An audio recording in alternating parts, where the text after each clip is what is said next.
Daniel, thank you for joining me today. Great to be here, Connell. Daniel, you've been advising us at Mining Indaba on sustainability and geopolitics for, I think, it's your third year on the committee now. And I wanted to ask you, how might growing geopolitical instability and tensions at the global level affect African mining in the years ahead? Well, quite a lot is the short answer. There's clearly, we're living in a world which is radically different from the world, say, 10, 20 years ago.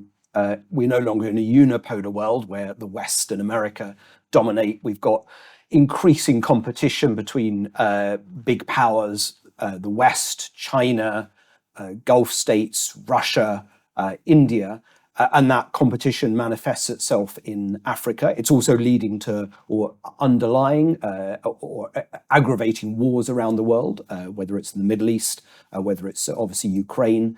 For African mining, I think there are both huge opportunities from the current geopolitical competition, but also huge risks. The opportunities are clearly that these world powers, the West, China, and others, are increasingly interested in securing mineral supply chains rather than relying on each other. And so that could lead, and to a degree is leading to more investment in African mining. And also not just for critical minerals, but for other industrial minerals as well, so that if, we hope not, but if further wars erupt, that countries have got sufficient raw materials at their disposal. So there's the opportunity in terms of more investment. The huge risk is that it's true of all parts of the world, that Africa becomes a locus of conflict, or where there are proxy wars. There's already more conflict in Africa in recent years than for a while, and this global instability could feed into that, cause more political instability, which obviously can undermine mining, like other industries in Africa. You mentioned the complexities of the current geopolitical environment. How do you think African governments respond? Well, I think for African governments as well, this is there's opportunity but great hazard. The opportunity compared with the world of 10, 20 years ago is that they have more choice. They don't have to rely on Western investments, and by the same token, they have to, I guess, listen less to Western views of how they should run their affairs. They can engage with China, with Russia, receive investment from them, other forms of support. But thereby, I think, lies a degree of hazard that short-term choices will be made by African governments that emphasize protecting the status quo, security, more than long-term development, and this is a dilemma for all governments around the world, not just African. But when we look at non-governments and people investing in African mining, how do you think they should respond? Is it a different proposition, I suppose? Well, it's I think this is geopolitics has now become obviously a very big commercial issue, and similarly for governments, for companies, for mining companies investing in Africa, there are opportunities to get, for example, more diplomatic support from their home governments to make the investments that they want to make in Africa. The risk is falling on the wrong side of geopolitical divides and operating in countries where they're no longer considered to be the close allies, and their home governments aren't the close allies, in being eased out or life being made difficult for them. So again, very important geopolitics, but could go either way for both governments and companies. You referenced in my opening question the multiple national stakeholders in the current geopolitical environment. There's a lot of initiatives to reduce the dependence of Western countries on critical mineral supply from China at the minute. Do you think these have been effective, and should Africa be an important element of these initiatives?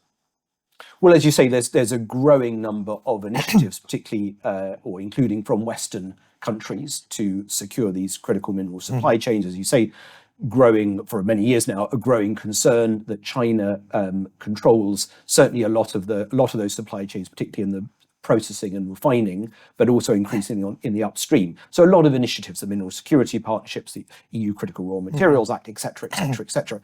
So far, I think these have been slightly more words than action, in the sense that if you look at the most recent data from the International Energy Agency, which these days tracks critical mineral investment and supply chains, China's dominance of many critical mineral supply chains hasn't changed much over the last few years. In some respects, it's become stronger. So in spite of all these initiatives, not much substantive change. And in a sense, the reason there is that, at least from Western countries, it hasn't been as yet backed by the tens of billions of dollars that are needed to shift that overall picture. And that's something perhaps to borrow from the Chinese model. As I said at the start, you've been part of the Sustainability Committee at Indaba. I think it's your third year, isn't it? And it does worry me, is geopolitics going to eclipse sustainability as the big societal issue and concern for mining companies?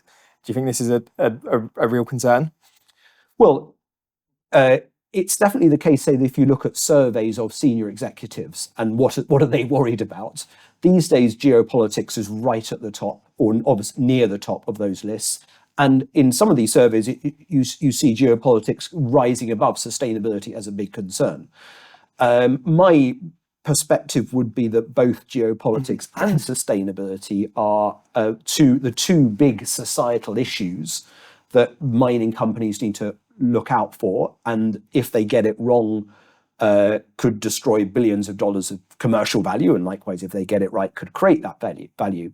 And in a sense, within companies, the skill sets that you need to manage sustainability and climate well, which remain hugely important topics, are not dissimilar to what you need to manage geopolitics well, which is understanding of societal trends and how they're going to evolve, ability to engage with stakeholders and sort of diplomatic ability as well, and also an ability to think long term and to plot a long term strategy, which is not just about the next quarter's or next year's operational results. So do you think that the two problems can live together? One won't outpace the other one? I think they need to live together, and they're neither of them is going away. No. Neither climate change is going to be fixed soon. Geopolitics isn't going to be fixed soon. They both, like I say, there's a lot of commercial value at stake here. So absolutely, they need to be, I think, dealt with in a unified way by mining companies. There has long been societal conflict around minerals and mining development, whether at the local, national, or geopolitical level. Is this inevitable, or can natural resources also help bring societies together and create conditions for peace? I know it's complex at the minute. You spoke about the increasing conflict in Africa at the minute, so it's a hard statement. But what were your thoughts? Well, as you say, there's natural resources. In fact, for thousands of years, have been a driver of conflict between regions and between countries, and the desire to control strategic raw materials, whether it's minerals or whatever else, has often led to blows. And indeed now, with the world as it is, that greater geopolitical competition we were talking about, that risk is rising, I think, at the national level, but also at the local level, as all the listeners to this interview will, I'm sure, know well. There's all sorts of conflict and division around particular mining projects, with communities not always seeing eye to eye with the companies around division of benefits, environmental impacts, and so on. So this is like a historic issue. It's not going away. And there are reasons to think, my view is that it's going to get a little bit worse because of the geopolitics, and also because of levels of lack of trust, I think, between communities and companies. Yes, I think that there are all sorts of ways, and even now around mines in Africa as elsewhere, there is peaceful coexistence and benefits flowing, and a broad agreement between the different groups, the companies, the governments, and the communities as to how those benefits should be split. What is needed, though, to achieve that more often, I think, is certainly more trust. I think it's stronger institutions and ways of having dialogue, and ability on the part of all the stakeholders to think long term, because I think the win-win opportunities become much more apparent on the when you have a long-term horizon than if you're just thinking about the next year. Long-term thinking seems to be a theme that you think is needed. Obviously, it's needed, but it's difficult. I'd just like to ask, you mentioned trust there. How does one build long-term trust? I know it's a difficult question, but I don't know if you have any thoughts. It's a good question. I don't think the industry has cracked it yet, but I think it comes through total and utter, on the industry's part, total and utter consistency of behaviour and the application of good standards, engagement, dialogue, listening, which is easy words to say, but actually quite difficult to put into practice. I also think there's a fundamental problem around understanding by non-industry stakeholders of the industry and how it behaves and its motivations. So there's a huge work needs to be done there, I think.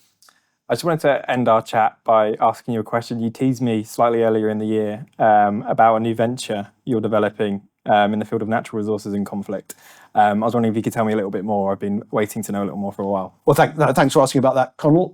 So it's still a little bit under wraps, but I'm in the process with some colleagues and with some quite senior backing of developing a venture called Resource Resolutions, which is aimed at reducing the levels of conflict and societal division around natural resources, whether it's minerals or other natural resources, by creating a space for mediation and for dialogue. Again, as we discussed earlier, a lot of the conflict and division, I think, comes from very short-term thinking on the part of companies, governments, and other stakeholders as well. So it's an attempt to create a much more long-term view and thereby reduce this historic problem of conflict around natural resources.